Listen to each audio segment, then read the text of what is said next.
coming on, connecting with themes of the dark feminine. I've tried to share this a few times, but I feel like it's being distorted by weird energies that are surrounding me at the minute. All again about misrepresentation, which is interesting because part of the dark feminine and the work that I've done in that space was connecting to Lilith back in the day, and Lilith was an energy in March where that sort of power and wildness pushed me to share these videos in March when the weirdo warlock sort of tried to affect mine and my people that I love sort of energy. And it is sad, it's weird over history how it's all been sort of mistold and misrepresented, and the dark feminine has been demonised because she's been a wild woman and connected to her sensuality and sexuality, even though, you know, that is the point of life. Like, how are any of us here through sex? But even that word still triggers people who are not able to integrate their own darkness and desires and lust and sexuality. And so for me, Lilith has been a really healing energy to connect with that part, that sacred rage, and how she's been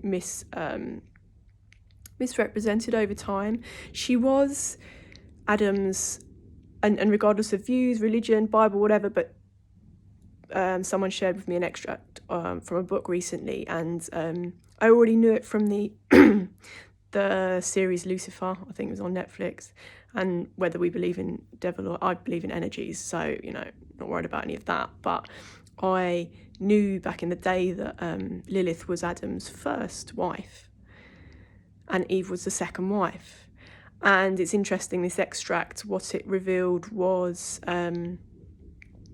with Lilith's sort of wildness and sensuality, and how she embodied certain archetypes of the woman, and Eve represented very different things, like the mother and the maiden, you know, a sense of sort of nurturing or vulnerability and softness, but it is both of them coming together that almost forms, I don't want to say, well, the complete woman, but it is the light and the dark coming together.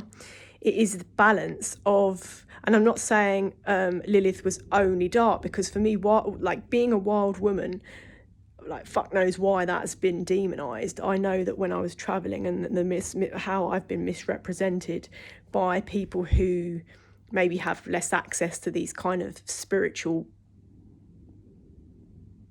learnings, explanations, archetypes, you know, people, maybe some people don't even know they exist, you know, the dark feminine, and see it as negative, whereas you know, it is a point of power, it's a point of healing, because it's all about integration and about observing the self and looking at the ways that our sacred rage for all the things that have been done wrong against humanity and women back in the day, and I say women because I identify as a woman in this lifetime, in this vessel, in this form, but obviously the injustice across the board.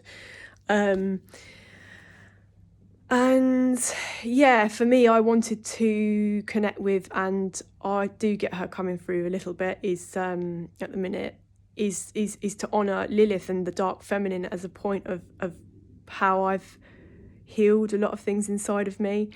And it is strange that people would hear that word and think that someone is a whore, or because they're embodied in their sensuality and their passion and lust for life, which is really just about creation, being a creatrix. It's the womb. Like, how are any of us here on the planet right now? It's my tummy, I'm hungry. Because it's sex. Like, I don't understand why we're still here in 2023, that people are kind of still so closed in their minds to taint a woman's character because she's well, one, we've all talked about being healing people, carrying or harboring strong sensual sexual energy, and now at a place where I'm sort of just over 6 months celibate, like that is it's like a pressure pot. Like we're using the abstinence, we're using that energy to birth things. It's not it's not really about the other, you know, we're not doing it to not be with men, or, well, I mean, many of us are, but it's also to help create certain things inside, to connect with different parts of ourselves, that when we give that energy away, we deplete it. And obviously this effect, like this depletion, is different between men and women because of different functions of the biological space. But, you know, harnessing our sexual sensual energy is very, very powerful, and this is why a lot of women have been demonized in the past, because we are the creatrix. We are, obviously, men and women, or sperm and the womb, need to come together, the eggs need to come together to create. But that is the history, that is the Holy Trinity, that is how we evolve as humans. And regardless of sexual preferences or whatever, like, I'm not here to people do what they need to do, but it is weird how Lilith has been super demonized in the past, and she's actually been like part of my healing and power, and brought me to a place where I can connect with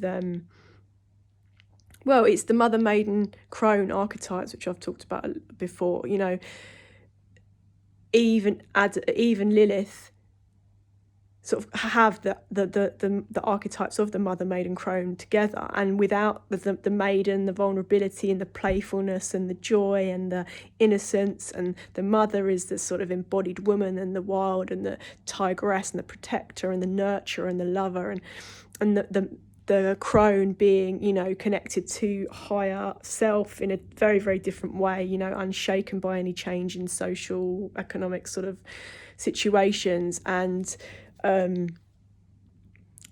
seeing very, very, very clearly, and connecting with herbs and connecting with her womanhood in a way that can be quite intimidating. So when we start to like look at these archetypes over history, and how people have maybe mostly men, you know, but I know that I was misrepresented by women, which is really, really sad. Traveling recently, and like having never ever had that issue when I've been traveling, like, you know, 35 years on my own across, you know, nearly 13 countries in Africa. Like, I've never ever had such demonization around me being a liberated woman, when you know, well, anyway, I'll talk about that.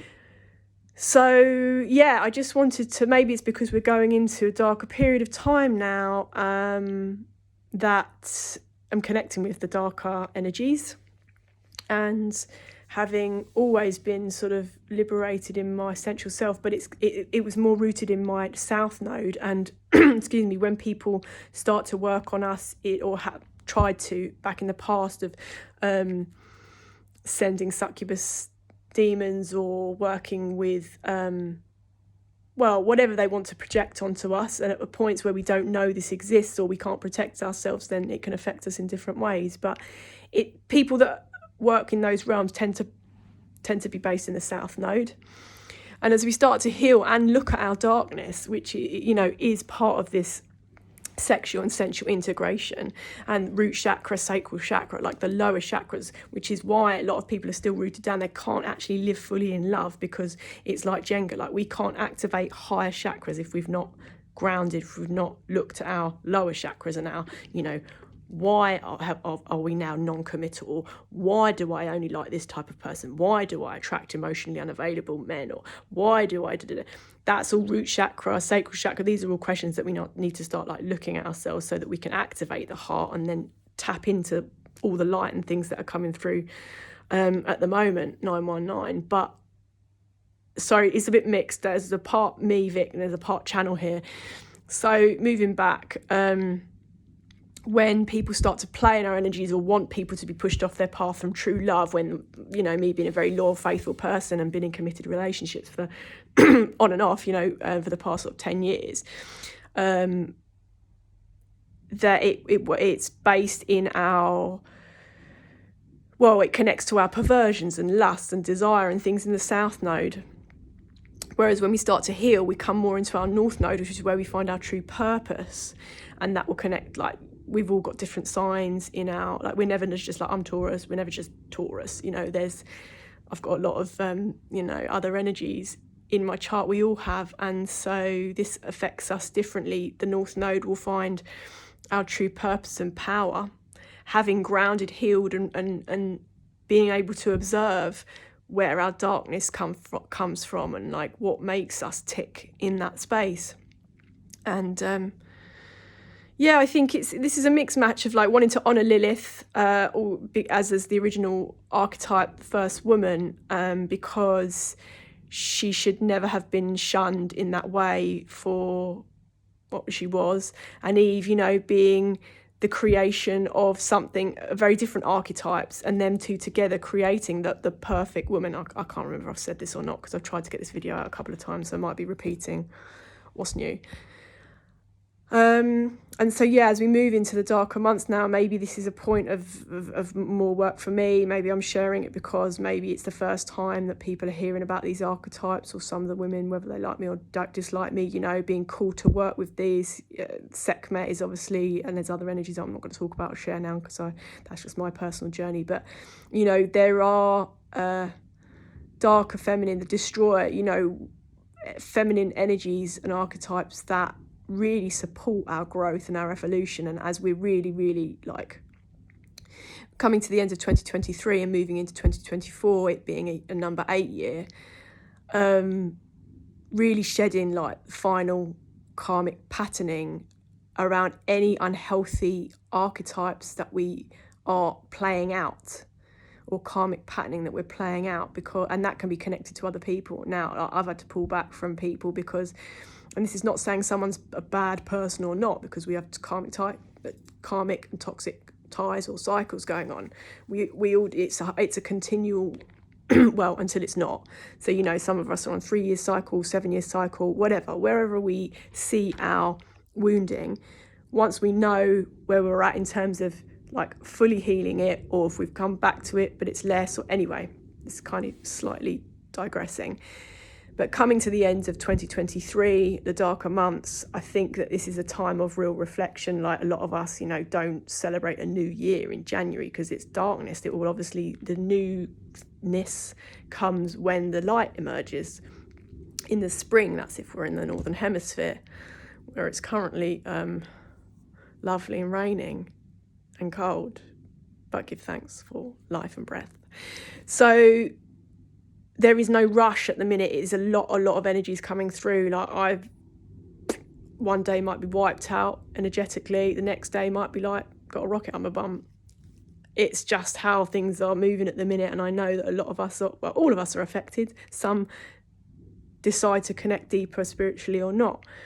We are the only ones that can do this work for ourselves. And so if we are sort of called to darker archetypes at the minute, don't be scared. Like, there's incredible women that have really like just got so much magic to help us transmute those energies and to come into our full power as embodied wild women, to create and birth and use that energy for our highest good, as we root ourselves more in the North Node as opposed to South Node. So, and people will always try to kind of pull us back into the South Node, and, you know, once we know our darkness, we dip in and out or whatever, because I'm not purist.